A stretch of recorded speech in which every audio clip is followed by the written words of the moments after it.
चुनाव के लिए इतनी घटिया हरकत करेंगे? कैसे बुजुर्ग व्यक्ति को गालियां देने पे उतर आएंगे?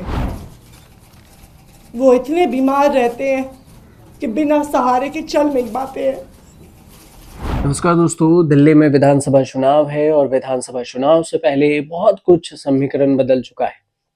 अब जो विवाद है वो कालका जी विधानसभा क्षेत्र में, वो भी बीजेपी के एक उम्मीदवार हैं रमेश विधुड़ी, जो विवादित बयानों के लिए भी जाने जाते हैं और दिल्ली के मुख्यमंत्री आतिशी मारलेना पर उन्होंने आपत्तिजनक बयान दे दिया। सबसे पहले तो उन्होंने कांग्रेस के प्रियंका गांधी को लेकर बयान दिया और इस बयान को लेकर उनका विरोध भी बढ़ता चला गया।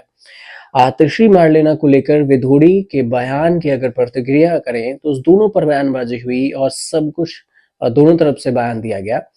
इंडिया गठबंधन के तमाम नेताओं ने इसकी निंदा भी की, लेकिन आतिशी मारलेना एक प्रेस कॉन्फ्रेंस के दौरान विधुड़ी की बात पर प्रतिक्रिया देते हुए रो पड़ी।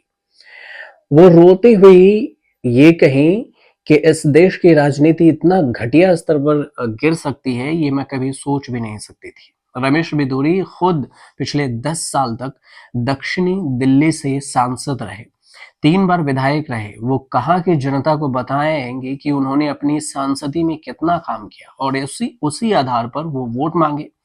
वो मेरे बुजुर्ग माता पिता को गालियां देकर वोट मांग रहे हैं।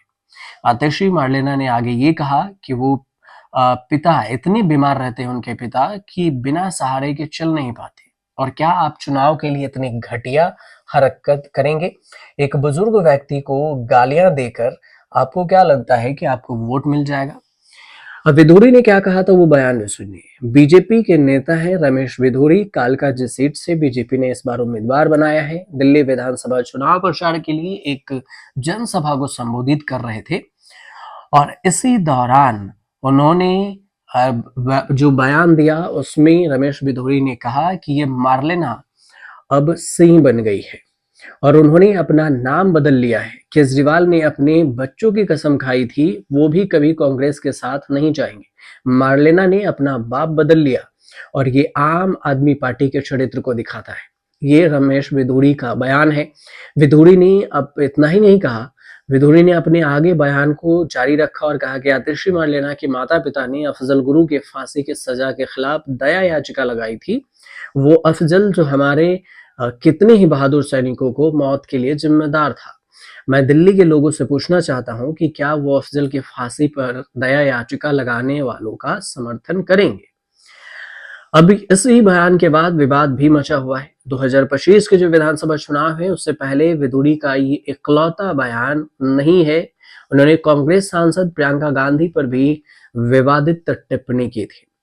विवाद और विरोध बढ़ता देख उन्होंने अपना बयान भी वापस ले लिया और इस पर माफी भी मांग ली, लेकिन अकड़ में उन्होंने कहा कि अगर आपको लगता है कि हमारे बयानों से आपको आहत हुई है तो हम खेद प्रकट करते हैं।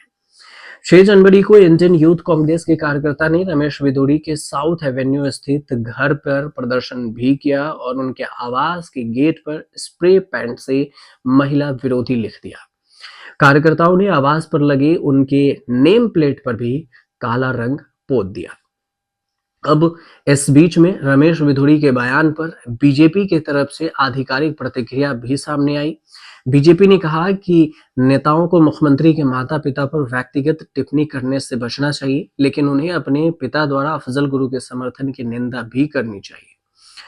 इससे पहले प्रियंका गांधी को लेकर भी उन्होंने बयान दिया था। उसके बाद दिल्ली के सीएम आतिशी मारलेना को लेकर बयान दिया और इससे पहले भी रमेश विधुड़ी ने संसद में दानिश अली को लेकर बयान दिया था और फिर राहुल गांधी को लेकर बयान दिया था। जब भी मौका मिला रमेश विधुड़ी विवादित बयान और अपशब्द कहने से पीछे नहीं हटे।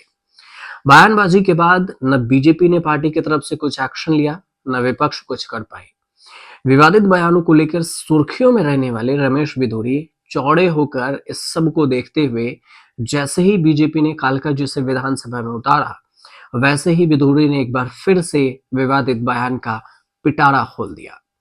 उन्होंने कहा कि अगर हम जीत गए तो प्रियंका गांधी को लेकर जो उन्होंने कहा कि अगर हम जीत गए तो फिर प्रियंका गांधी के गाल जैसा यहाँ की सारी सड़कें बनवा देंगे। रमेश विधुड़ी पहली बार अपने बयानों को लेकर विवाद में नहीं रहे हैं। 21 सितंबर 2023 को भी संसद में चर्चा के दौरान विधुड़ी ने बसपा के सांसद कुंवर दानिश अली को आतंकवादी कहते हुए गाली तक दे दी थी संसद में ही। और इन टिप्पणियों की सभी पार्टियों के सांसदों ने, राजनीतिक नेताओं ने खूब निंदा की थी। उनके इस टिप्पणी के लिए बीजेपी ने उन्हें कारण बताओ नोटिस तक जारी किया था। हालांकि स्पीकर ओम बिरला द्वारा उनके खिलाफ कोई कार्रवाई नहीं की गई। बाद में रमेश बिधूरी ने अपने आपत्तिजनक टिप्पणी के लिए भी अकड़ में ही खेद व्यक्त किया। अब इससे पहले की बात कर लेते हैं। 2015 की बात है। विपक्ष की 5 महिला सांसदों ने तत्कालीन अध्यक्ष सुमित्रा महाजन को एक शिकायत में जो रमेश बिधूरी को लेकर, जो तत्कालीन बीजेपी के सांसद थे, अपमानजनक व्यवहार करने और अनुचित भाषा का इस्तेमाल करने का आरोप लगाया था।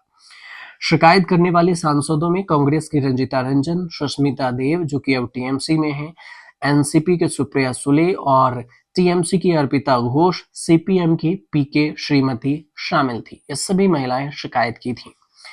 अब रमेश बिधूरी एक बार फिर से अपने विवादित बयानों को लेकर चर्चा में है। आगामी जो दिल्ली विधानसभा के चुनाव होने हैं और इसमें बीजेपी ने उन्हें कालकाजी सीट से अपना उम्मीदवार बनाया है। गुर्जर नेता हैं, 3 बार विधायक हैं, 2 बार सांसद हैं और इसके बावजूद भी विवादों में रहने वाले रमेश बिधूरी की जो पॉलिटिकल हिस्ट्री है वो भी विवादों से रहा है। इस बार ये भी देखना होगा कि विवादित बयान के चलते चुनाव पर इसका कितना असर पड़ता है, चुनाव के बाद ही पता चलेगा। लेकिन अगर बात ये रही कि विवाद में रहने वाले जो पॉलिटिकल हिस्ट्री के रमेश बिधूरी हैं, उनका चुनाव पर क्या विवादित बयान से ही चुनाव जीतते हैं या फिर जनता उन्हें सिरे से नकार देती है, ये सब तब पता चलेगा जब विधानसभा के चुनाव होंगे और चुनाव के बाद परिणाम सामने आएंगे। तो फिर पता चलेगा कि कालकाजी सीट पर क्या कुछ समीकरण निकल कर सामने आता है, कौन जीतता है, कौन हारता है, क्योंकि यहाँ से त्रिकोणीय मुकाबला है। कांग्रेस के अलका लांबा है, आम आदमी पार्टी से आतिशी मारलेना है जो कि वर्तमान में दिल्ली के सीएम भी हैं, और रमेश बिधूरी हैं बीजेपी के तरफ से। तीनों के बीच में मुकाबला दिलचस्प होने वाला है। अब देखना ये होगा कि कालकाजी सीट पर क्या कुछ इस बार नया समीकरण निकल कर सामने आता है। फिलहाल आपको ये जानकारी सही लगे तो चैनल को सब्सक्राइब कीजिएगा, शेयर कीजिएगा, कमेंट कीजिएगा।